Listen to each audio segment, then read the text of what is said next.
每只小狗都不会忘记被主人选中的那天。看到丹尼第一眼，恩佐就知道自己会是他的狗。Definitely this one. It's the pick of the litter. She always said that. 就这样，恩佐有了家。一进门他就闻来闻去，家是好家，可惜差点味道。于是他撒了泡尿，弥补不足。晚上，恩佐兴奋的睡不着，吵醒了丹尼。他索性起床看赛车。原来丹尼是个出色的车手，一直梦想着成为 F1 赛车手。看着屏幕里的赛车漂移，恩佐的狗声大受震撼。他一直认为自己有人类的灵魂，现在看来还是个赛车手的灵魂。看出恩佐着迷，丹尼扶住他的小爪子模拟开车。第二天还带他去了赛车场，这里对恩佐简直是天堂。从此每一场比赛，恩佐都在看台上等待丹尼凯旋。他幻想将来有天自己也能掌握方向盘。在丹尼身边，恩佐度过了幸福的童年。他以为这样一人一狗的生活就是永远。直到这天，丹尼遇到了伊芙，他一出现，恩佐拱拱鼻子，完了，空气中有费洛蒙的气息。丹尼心动了。Does he always stare at people like this? If he likes them. 从这之后来看丹尼比赛的不再只有恩佐，看着伊芙的背影，恩佐吃醋的想，如果我也有丰满的臀部就好了。为了表达不满，恩佐经常搞破坏，可还是阻挡不了两人关系的发展。很快他们要结婚了，虽然恩佐不赞成这门婚事，可他毕竟只是一条狗。 You don't mind if I love him too, do you? As if I had a say in the matter. 婚礼上，恩佐乖乖送上戒指。看丹尼那么幸福，恩佐很欣慰。尽管还是不太喜欢伊芙，可他们已经是一家人了。没过多久，伊芙身上多了一种神秘的气味，她怀孕了。为了赚钱养家，丹尼开始更卖力的训练比赛。这也意味着大部分的时间都是恩佐陪着伊芙，他们之间越来越默契。他会把狗头轻轻放在伊芙肚子上，会被突然的胎动吓一跳。那里孕育的小生命有一种魔力，让他对伊芙再也讨厌不起来。他开始对这个宝宝有些不切实际的期待。 I just hoped it would look like me. 预产期快到了，这天有车队打来电话，要给丹尼提供一个绝佳的比赛机会。他很犹豫，但伊芙知道这机会有多难得。他劝丹尼别担心自己，一定要去比赛。比赛当天暴雨如注，丹尼在赛场驰骋，错过了孩子的出生。好在家里还有恩佐，他时刻紧盯产妇的状态，担忧的像个老父亲。后来婴儿平安诞生，恩佐轻轻走近，他产生一种前所未有的感觉。他从来没有遇到过这么美丽的生物。这个刚出生的小婴儿瞬间占据了他整颗心。第二天，丹尼赶回家，他很愧疚自己没陪在伊芙身边，可伊芙丝毫不在意。坐在一旁的恩佐也享受着此刻的温馨。从这天起，岳父岳母开始常来探望，他们爱惨了这个小宝贝，却也为女儿的未来担心。岳父一直对丹尼颇有微词，赛车手这个职业太危险了。可丹尼信誓旦旦向他保证，就算输掉所有比赛，也会把安全放在第一位。恩佐很惊讶，这个襁褓里的小女孩竟然有这么巨大的力量，能让丹尼向现实妥协。一转眼，桌上的生日蛋糕已经插满了7根蜡烛。陪伴女孩长大的这几年，恩佐沉醉于她的世界，有时竟忘了时间流逝。恩佐担任了很多角色，他是玩伴，是保镖，有时还是保姆。可最让他骄傲的是，女孩每次向小伙伴介绍，总会说恩佐是我的大哥哥。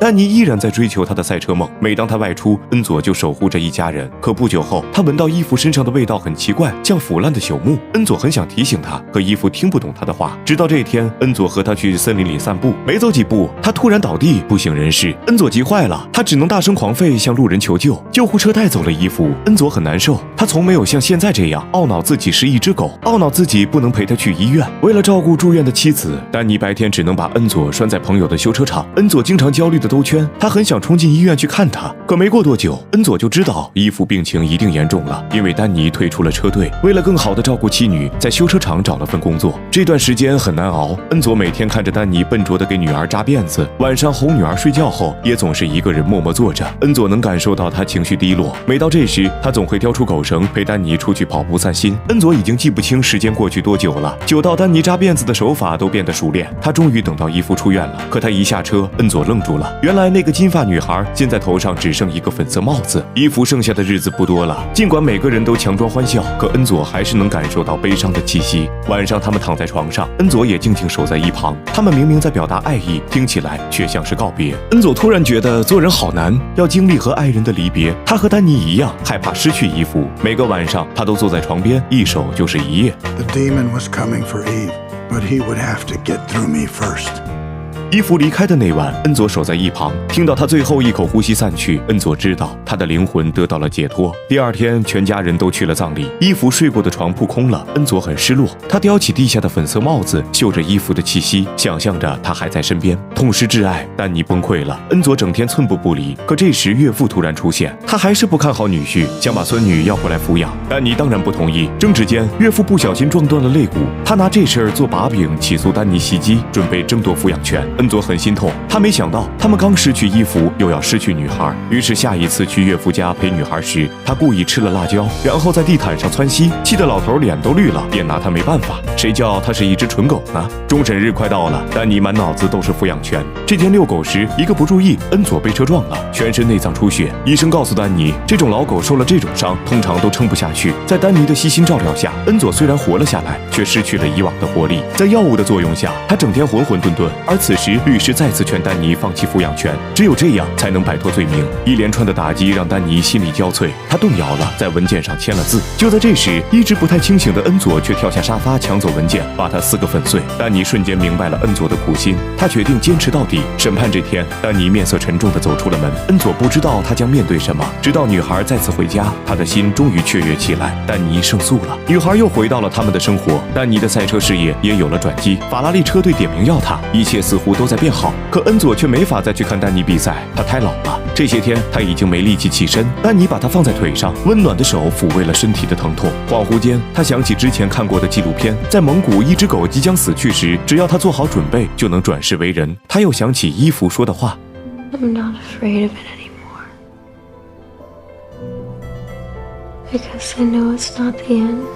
恩佐知道他准备好了。在恩佐生命的最后时刻，丹尼开车带他去赛道兜风。蜿蜒的山路上，一辆红色跑车疾驰而过。这对老朋友跑了一圈又一圈，享受着拂面的微风，把烦恼悲伤统统抛在脑后。路边的风景疏忽闪过，恩佐的一生浮现在眼前。那是他和丹尼共同度过的一生，从意气风发到结婚生子，从失去挚爱、低微落魄的至暗时刻，到雨过天晴，他都陪着丹尼。恩佐恍然明白赛车的意义，生命就像赛车，专注当下，享受当下。不纠结过往，不担忧未来。他们终将分别，可现在他只想再来一圈。Brakes are warm. Tires are warm. What do you say we try a hot lap, huh? 8年后，丹尼真的成了职业车手。这天，有个男人带着儿子来找他签名，男孩是他的铁杆粉丝。丹尼问他：“你叫什么名字？” Enzo. My name is Enzo.